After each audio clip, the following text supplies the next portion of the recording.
Good evening, ladies of the temple. How are you this evening? Sending calm blessings to you tonight, wherever you are, especially all of my sisters in the Carolinas, as Hurricane Florence is yielding her power, as it were, as I discussed last night in the fourth pillar of the Mystic Priestess Path of Awakening and Soul Purpose. Hope you've been enjoying this series as much as I have. It's been wonderful to be here with you and to feel all that's stirring inside in preparation for each one of these live videos.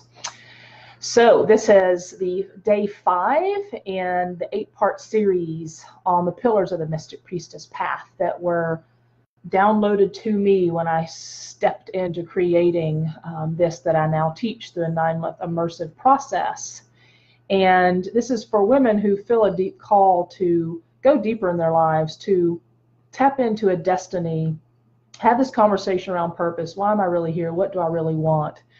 And these pillars may seem unusual for a priestess path for some people that may think that maybe we learn how to how to create fire out of thin air and conjure the elements and align with the cycles and seasons and all this like kind of perceptions about maybe what this path is about. So for some of you, it may be surprising what I'm talking about.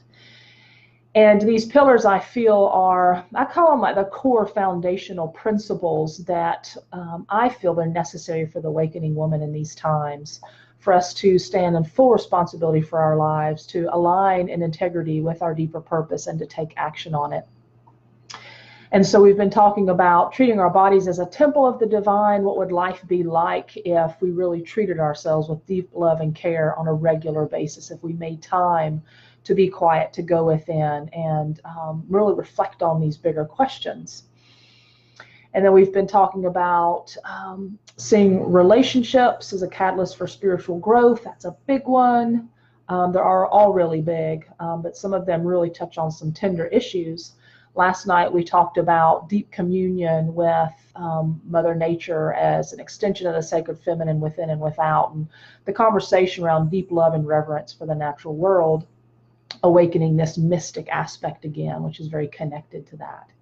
And so tonight I will read the 5th pillar as it was given to me. I treat my sisters and brothers as mirrors reflecting myself.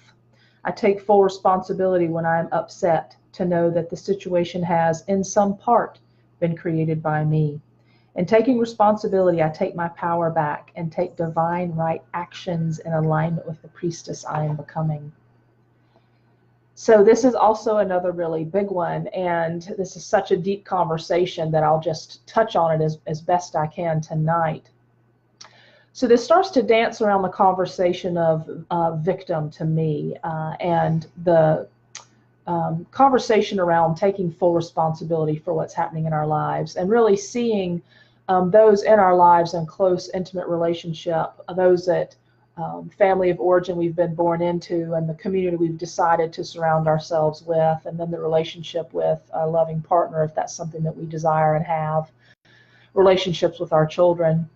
And so this does dance back with that 3rd principle of seeing our relationships as catalysts for personal growth.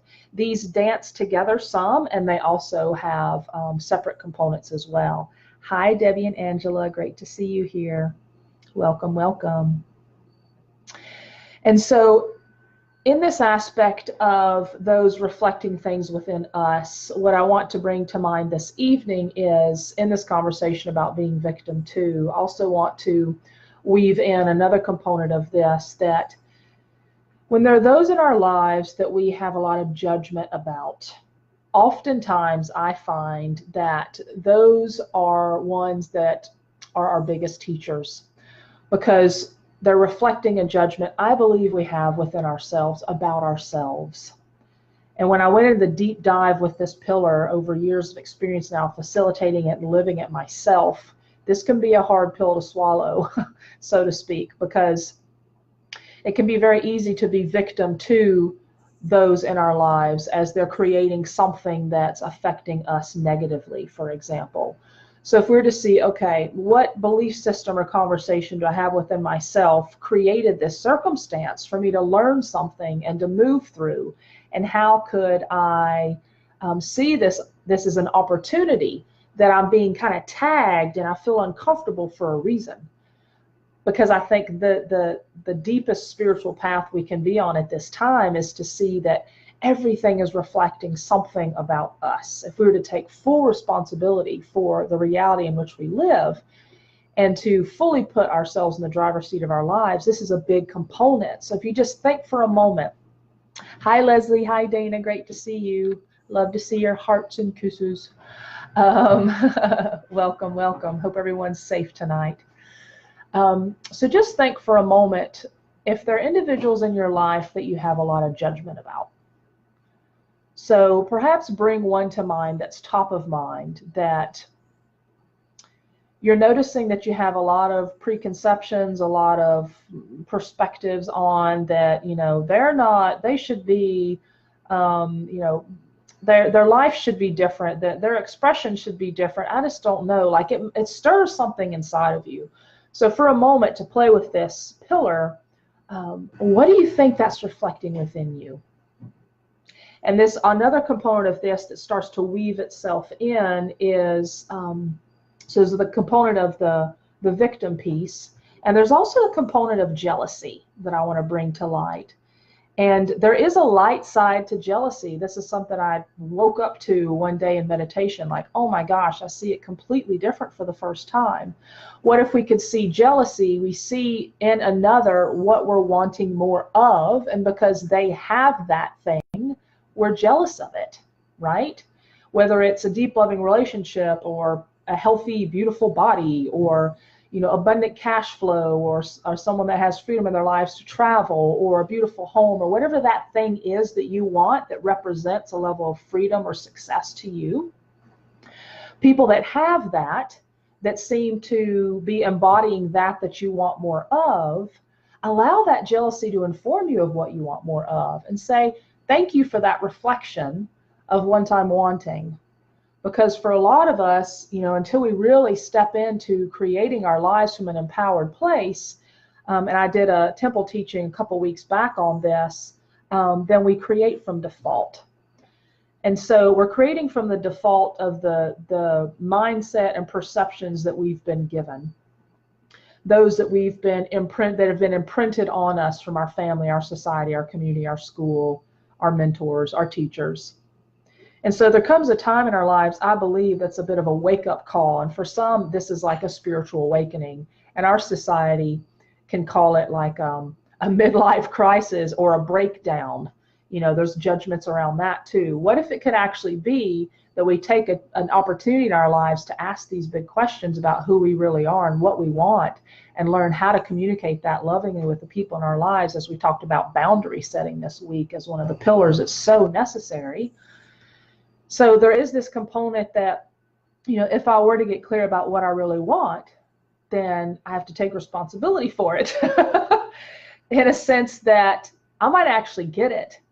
And because time is speeding up and we're really powerful in creating our lives all the time, and if we aren't really enjoying our creation, then getting clear about what we really want and taking action on that, then in a sense, we're taking responsibility for what we're creating. And so to me, that is the most empowered way to live our lives, because then we're not being victim to circumstances or people outside of us that are somehow doing something to us. Because that victim piece, and if victim doesn't work for you, find another word that does. I just use it in this place because I've been there many times. I think of the times that I've blamed my parents, blamed the government, blamed our society, blamed what? Living in an urban environment, living in a rural environment. Like, if we want to find a scapegoat to blame our lives on, we can find it. And we live in a society that perpetuates victim mentality. So it's no surprise or accident that it can be a challenge to pull out of that. So being patient with yourself, and allowing yourself to be in the process of this creation. And one thing I like to talk about in the Priestess Path immersive process is, and talk about this with clients too, You know, our brain has these neural pathways linked to behaviors that we've had our whole lives. And I like to think of them as a very clear path through the forest that's been walked hundreds and hundreds of times. It's easy to get through. It's like those neurotransmitters are firing away so easy. And, you know, adrenaline is highly addictive. And adrenaline, it pumps when we're in drama. And for many of us, coming off of the drama adrenaline surge is like coming off of hard drugs. Seriously. That's why my program, 9-month program, is a form of spiritual detox. Because once those neurotransmitters aren't firing with the old behavior anymore, they start to get, you know, like a electrical charge is trying to connect. It's like it's been flowing very steadily, and we're wanting to create new ones. And so as the new ones are starting to be created, the old ones start to bzz, bzz, they start to lose contact. And I actually see that as an example of how our ego tries to hold on to the old way of being, because the new way of being is too unsafe. It's unknown, because it's a new neural pathway in the brain. So the brain's like, I don't know if I can fire that way. I've only known this one way. And what if that way is not who I really am? And what if that way is people are going to judge me for that way? And what if that way means like I'm so different I don't recognize myself anymore? Okay, and thank you for sharing, wounded ego. I appreciate that you've held me in safety this long. So these are conversations we get to have with the parts of ourselves through this process. And a detox really does start to happen. Because if you've been running for a long time on high octane adrenaline through creating drama in your life because that's how you feel alive, then once you start to find a different way to feel alive by empowering yourself in your own passions, your own joy, your own creation in your life, then you start to fuel on that. And those old pathways get harder and harder to connect as the new pathways get stronger and stronger. And so bringing it back around to this fifth pillar tonight, taking that opportunity then to see those in your lives and what they're reflecting back to you. And I'm not saying that every single person in your life is always reflecting something that you need to look at. That can be exhausting. I totally get that. This is an opportunity to see those main relationships that are closest to you as being your biggest spiritual teachers. And if you were to see it in that light, asking the question, what is the lesson I'm meant to learn from this relationship? A, my children. B, my beloved. C, my parents, my siblings, whoever it is. So take this opportunity this evening then to play with this some and to see, what are those mirrors reflecting back to me? Where do I have the biggest charge? What are those relationships that carry the biggest charge, or jealousy or envy or any of those shadow aspects of us that we get to welcome to the conversation through this immersive process? Because these are aspects of us that we've been pushing away. We haven't been welcoming to the table to see what they have. So we do that through this priestess process. And on the other side, the amount of baggage and heaviness that we've released for many is like, oh my God, I don't even recognize myself. So in a sense, you don't, but you do, because your soul has known the whole time that's who you really are. The ego just like reflects back and is like, wow, I didn't really know you were capable of that. The soul's like, I've known it the whole time. Thank you for finally allowing me to step in and run the show a bit. Because we have these different parts of us, right? This is part of the human experience we signed up for, to be the divine human in these times, these very exciting times to be on this planet. And so if we can see that our time here is precious, that we signed up for this is an opportunity to make the most of this life and to start to ask these questions of, what is my deepest gift that's wanting to come through at this time? What's that deepest gift? And for many of you, you're multi-talented. And so you might think, well, there's a lot of stuff I want to do that I love. Ask that question, what is the deepest gift that's wanting to come through right now? And what is holding me back in doing so? So, some juicy nuggets for you to chow on this evening. If you have not caught the whole series, Ladies of the Temple, this evening, you might have noticed I've been streaming some from my business page, wanting to share a little bit farther and wider for those that are just starting to explore this path for themselves. So if you haven't caught the whole series, it is here on the Temple page. I wanted to make sure of that. So you can go back and listen to some of these parts that stimulated you, that stirred you, that you have deeper questions about. And feel free to post questions in the comments here, or send me a message if there's something that you're wanting more clarity around.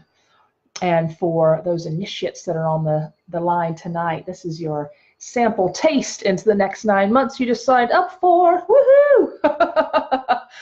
You might be like, yes, this is exactly what I need. Or you might be like, dang, I don't know how this is going to be. This could be tough. You know, whatever you're feeling is exactly what you need to feel right now. Because as soon as the women give their sacred yes, the work starts. So if you're feeling a call to this path and you'd like to explore it, I do have a couple spots left in the 9-month immersion that starts Tuesday the 25th is our first group call, coming up very quickly, a little over a week away. And as I've said before, it's a very unique opportunity this year to jump in with our launch retreat in the oldest mountains in the world and our initiation retreat on the newest mountain in the world, the Big Island of Hawaii, that's recently been repaved, as it were, with Goddess Pele yielding her power. So much love and blessings tonight. Keep yourself safe as Florence moves inland and cleanses us with cleansing and purging rain. May she calm and go back out to sea and dissipate. May you all be safe and blessed. Rest well tonight. Let me know what you got from tonight's Temple Talk, and I'll be back tomorrow. We have 3 more. Super exciting. Much love and blessings. Until then, ta-ta.